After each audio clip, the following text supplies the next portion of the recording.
From the dusty sunset, tense duels emerge. Soon after, the sound of galloping echoes through the desert, as sheriffs and outlaws blaze trails marked by fame. Every gunshot and every glance feed stories that blend myth and truth in a land without fences. Some fall in scenes worthy of silver bullets, their names living on in saloons. Others vanish into the anonymous shadow of a ranch, swallowed by the same harshness that shapes those endless plains. William Buffalo Bill Cody. When William Cody, the showman the world knew as Buffalo Bill, arrived in Denver in January 1917, he only meant to visit his sister. Within a few days, the body that had spent decades galloping across the stages of the Old West gave out to kidney failure, bringing to an end a life filled with war, buffalo hunts, and packed-out Wild West shows. Before he died, Cody said he wanted to rest at the top of Lookout Mountain in Colorado, a place with sweeping views where the wind seems to tell stories. His wish ran into a pretty ordinary problem. Snow had blocked all access to the mountain. The solution was to literally freeze time. For 6 months, the morgue performed repeated embalming sessions to keep the body intact until the ice melted. The wait sparked another fire. Residents of Cody, Wyoming, a town he helped found and that was mentioned in an old will, came together to claim the right to bury him there. Letters, newspaper articles, and promises of tributes started popping up everywhere. When spring finally broke through, Buffalo Bill's expressed wish won out. The funeral procession made its way up the cleared slope and sealed the tomb at the top of Lookout Mountain. Even today, though, some folks swear the grave holds nothing but rocks and memories, and that under cover of night, in a secret move, his real remains were taken up to Wyoming. Bat Masterson. Bat Masterson learned early on that the West didn't cut anyone any slack. Still young, he guided wagon trains, and with every shootout, his aim stood out. When Wyatt Herp needed a strong-willed sheriff to bring peace to Dodge City, he turned to Masterson. He arrived to find the town boiling over, packed saloons and gunmen testing limits. To bring order, he counted on the loyalty of his brothers Ed and James, arrested well-known troublemakers, and stared down anyone who refused to lower their weapon. But nothing hurt more than watching Ed fall in a broad daylight shootout. The level-headedness that survived that tragedy kept him in the job, but it also planted the idea of finding a life where gunpowder didn't do all the talking. At 49, with no trophies beyond his scars, he left with his wife for New York. He traded spurs for a coat and tie, picked up a pen, and found joy in telling stories firsthand. He made his way into newspapers, became a sports columnist, a behind-the-scenes political reporter, and ironically, accepted a job as a federal marshal, now settling conflicts with official words. On October 25, 1921, sitting at his desk, he was putting the final touches on a new column when his heart suddenly raced and gave out. He collapsed right there, ink still wet on the page, and the next pages, the ones he never got to write, are still waiting. Wyatt Herp. Bat Masterson learned early on that the West didn't forgive mistakes. As a young man, he led wagon trains, and with each gunfight, his sharpshooting got noticed. When Wyatt Herp needed a tough sheriff to bring order to Dodge City, he called on Masterson. He showed up to a town on the edge, saloons packed, gunslingers pushing boundaries. To lay down the law, he leaned on his brothers Ed and James, locked up well-known troublemakers, and faced down anyone who wouldn't holster their gun. But nothing hit harder than seeing Ed go down in a shootout in broad daylight. The calm that got him through that loss kept him on the job, but it also sparked the idea of finding a life where bullets didn't do the talking. At 49, with nothing to show but scars, he headed to New York with his wife. He swapped spurs for a suit, grabbed a pen, and found joy in telling his own stories. He broke into the newspapers, became a sports writer, a political insider, and, ironically, took a job as a federal marshal, now settling disputes with official words. On October 25, 1921, while sitting at his desk, he was putting the final touches on a new column when his heart suddenly sped up and gave out. He dropped right there, ink still wet on the page, and the next pages, the ones he never got to write, are still waiting. John Henry, Doc Holliday. John Henry, better known as Doc Holliday, got his start in quiet Texas offices, treating cavities and crafting dentures. But life flipped the table when he realized cards could pay better than the drill. Between high-stakes bets and clinking glasses, he crossed paths with Wyatt Herp, a sheriff carrying both a reputation and old grudges. The friendship they forged during late-night poker games pushed them onto dusty roads, makeshift courtrooms, and hair-trigger standoffs, all leading up to the shootout that rocked Tombstone. Holliday shot with the same precision he once used to pull teeth, but the toll came in coughs muffled by a handkerchief. Tuberculosis, which he caught young, grew worse with every emptied bottle and sleepless night. When his breath started to give out for good, he believed the air of the Rocky Mountains might bring some relief. He headed to Glenwood Springs, Colorado, where the steam of hot spring baths mixed with the sharp smell of medicine.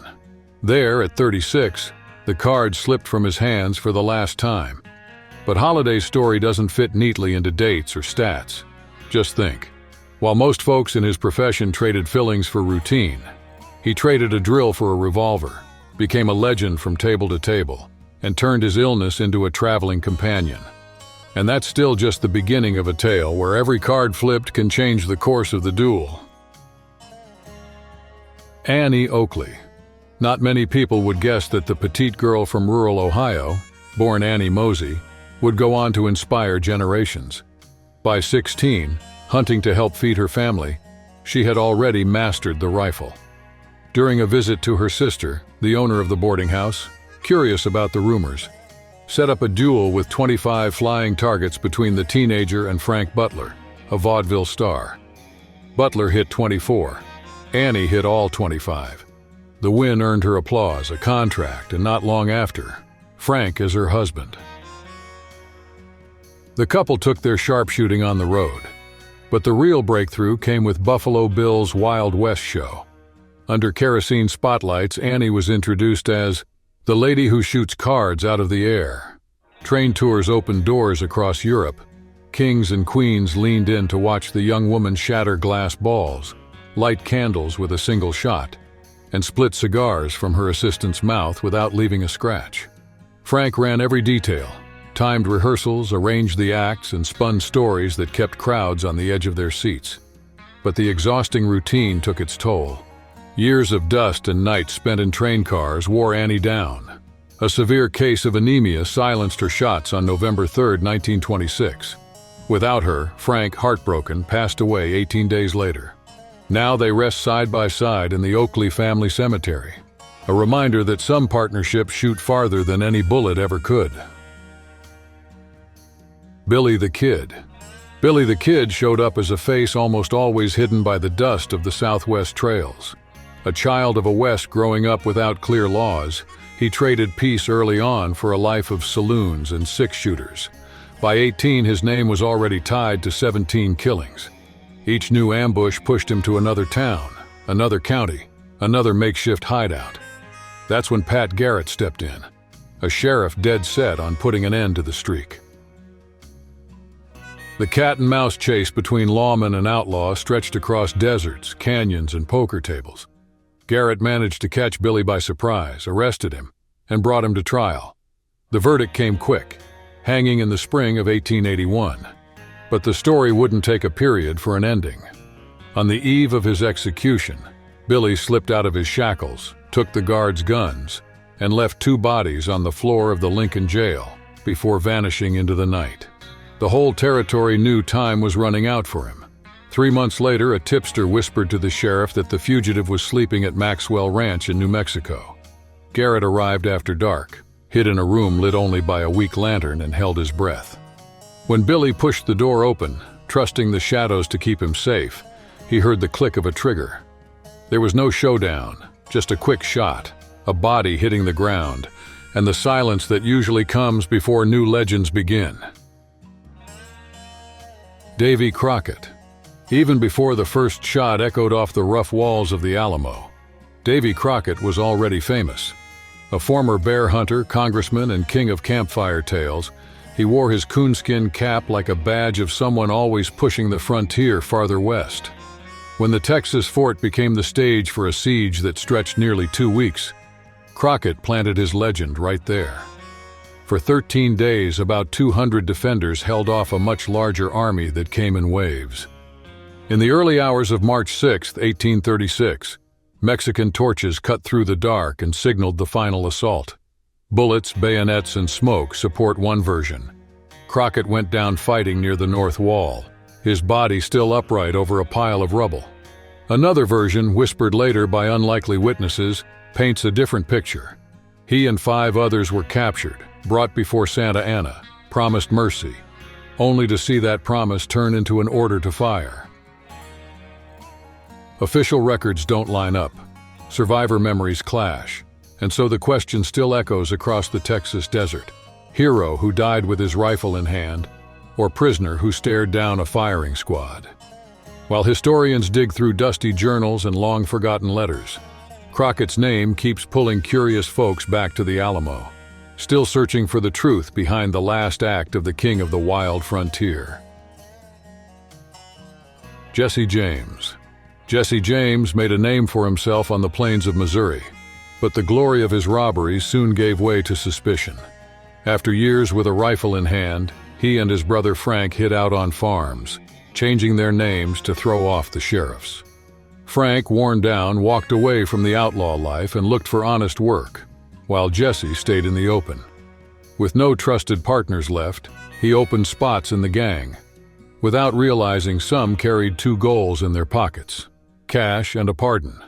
Bob and Charlie Ford joined up, swearing loyalty, but they kept a newspaper clipping with Governor Thomas Crittenden's offer: $10,000 for Jesse, dead or alive.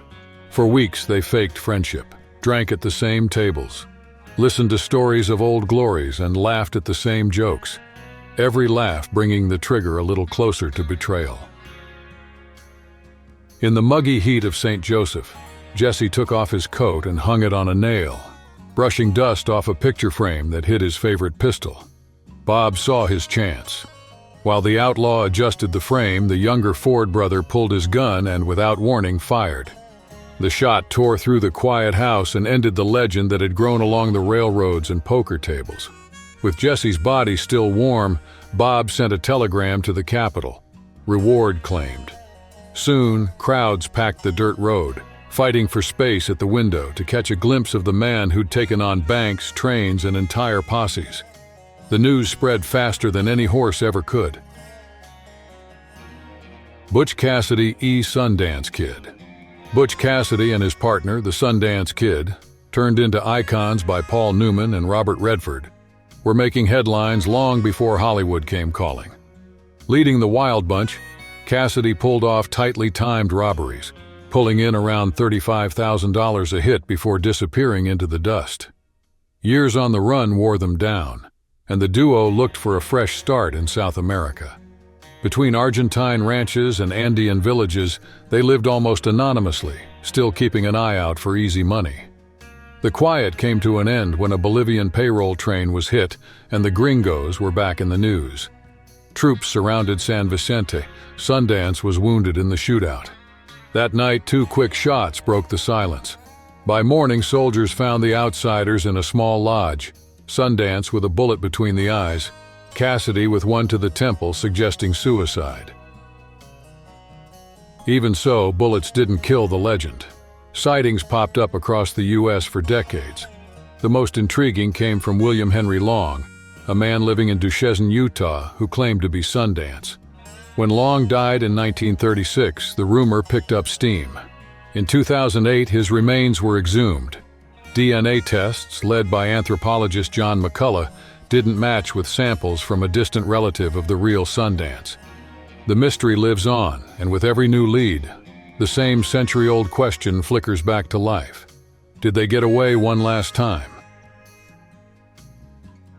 Belle Starr. Born Myra Maybelle Shirley, Belle Starr grew up in the shadow of the Civil War, and little by little found herself surrounded by gunmen, fugitives, and smugglers who lived outside the law on the American frontier. Her skill on horseback and boldness in dodging the authorities caught the attention of the James and Younger brothers, who welcomed her into their circle. From then on, the frontier became the backdrop for secret meetings, traded favors, and fleeting romances. Belle was only convicted once, 9 months for horse theft. But jail time didn't break her ties to the outlaw world. 2 of her husbands were killed in shootouts, feeding her reputation that life around her came cheap. Still, she kept offering shelter, information, and protection to passing gunslingers, holding together a web spun from shaky loyalty, fear, and self-interest. On the night of February 3, 1889, coming back from a neighbor's house, the story took a turn. A gunshot knocked her off her saddle. More shots followed, hitting her neck, shoulder, face, and back. The killer, or killers, wanted to make absolutely sure there'd be no survivor. All that remained on the ground was a body and a question that still lingers. Who stood to gain from Belle Starr's final silence? Theories point to enemies, former partners in crime, even her son Ed. But the mystery remains, fueling the legend of the Bandit Queen. Wild Bill Hickok. When a Harper's reporter told the story of a duel where 3 men went down to a single shooter, the name James Butler Hickok rolled across the plains and picked up a new accent: Wild Bill. The news traveled faster than any stagecoach, and every saloon door creaked a little different when he walked in. In the years that followed, his life became a string of gunshots, dusty towns, crowded poker tables, and stares that never blinked. Then came the bad shot, the bullet that landed in the chest of his own deputy. The silence that followed made Bill holster his gun, and the legend started to cool off. Bills piled up, invites dried up, and he headed to Deadwood, where word had it the gold was flowing. On the sticky afternoon of August 2, 1876, Hickok took a seat at Nuttall and Mann's, but not the one he wanted. He sat with his back to the door, breaking a habit that weighed heavy on him. As he studied the cards on the worn felt, Jack McCall stepped across the saloon with a stride too steady for someone who'd been drinking all night. The pistol touched the back of the old gunslinger's head. The next shot swallowed up all the laughter, curses, and clinking glasses. Wild Bill fell holding a pair of aces and 2 black 8s, a hand that from that moment on would be remembered as the dead man's hand. Calamity Jane.